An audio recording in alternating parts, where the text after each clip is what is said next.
Aus dem Leben gequatscht. Quatschtheater. Was dir passieren kann, das ist, dass du einfach so auf die Welt kommst.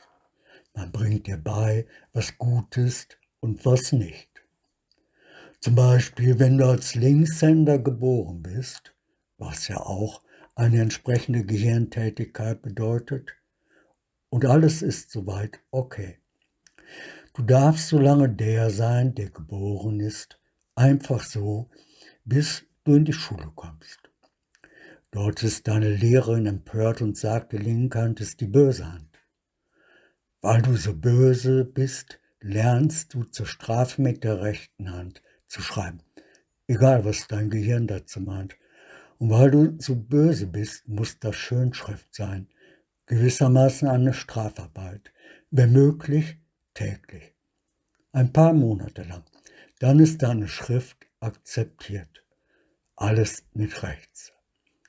Weil du als Junge in diese Welt gekommen bist und täglich weinst, macht man dir parallel plausibel, dass Jungen nicht weinen. Es nützt aber nichts, du musst täglich weinen, jahrelang. Mit 14 Jahren erlebst du den ersten Tag, an dem du nicht weinen musst. Gewissermaßen eine Brücke in die Welt deiner potenziellen Freunde.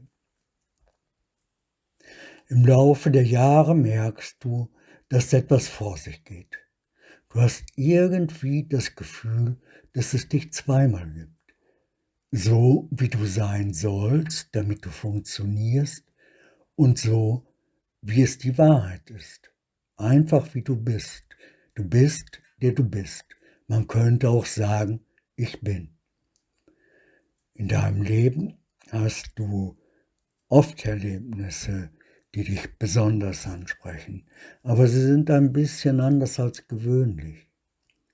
Zum Beispiel, du bist so auf dem Heimweg und plötzlich überquert ein leuchtend gelbes Eichhörnchen den Weg. Oh, wie schön und doch so sonderbar. Etwas später möchtest du es deinen Freunden erzählen und du tust es auch. Deine Freunde machen dir klar, dass es keine gelben Eichhörnchen gibt und du krank oder verrückt bist. Aber du bestehst darauf, weil es die Wahrheit ist. Auch Tage danach versuchst du es zu vermitteln. Irgendwie ändert sich etwas. Man will nicht mehr so nah bei dir sein, weil du krank bist und es keine gelben Eichhörnchen gibt.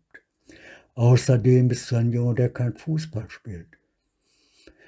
Mit den Jahrzehnten denkst du, wenn du allein auf dem Planeten wärst, würdest du dich vielleicht auch nicht einsamer fühlen. Das liegt daran, dass du sagst, was die Wahrheit ist, zumindest meistens. Aber niemand will deine Wahrheiten, vor allen Dingen nicht, wenn es um gelbe Eichhörnchen geht. Mehrmals in deinem Leben sagt dir jemand, dass du Jesus bist, den du schon dein ganzes Leben lang verehrst. Aber du versteckst dich hinter deiner Hand und sagst, nein, ich wäre gar nicht würdig, ich bin nicht Jesus. Manchmal denkst du selbst, dass du tatsächlich krank bist, weil du anderen davon erzählst. Sie sehen nur gelbe Eichhörnchen und wollen eigentlich nichts mehr mit dir zu tun haben, damit nicht ein Schatten auf ihr Image fällt und die Nachbarn mit dem Zeigefinger auf sie zeigen. Das würde die Karriere bedrohen. So, in all dem Geschehen gibt es immer noch Menschen, die dir irgendwie begegnen und behaupten, du seist Jesus. So ähnlich kannst du dir meine Situation vorstellen, nur das gelbe Eichhörnchen habe ich erfunden, als Parabel. Bei mir waren es andere Erlebnisse, aber trotzdem die Wahrheit, die niemand will. Und wieder kam Jesus in mein Leben. In das Leben eines bösen Linkshänders, eines Jungen, der ständig weint, eines Jungen, der kein Fußball spielt, in das Leben eines Menschen mit tiefsinnigen Begegnungen. Aber wie das Leben so ist, da gibt es immer wieder jemanden, der behauptet, du seist Jesus. Was kannst du tun? Kannst du es beweisen oder leugnen?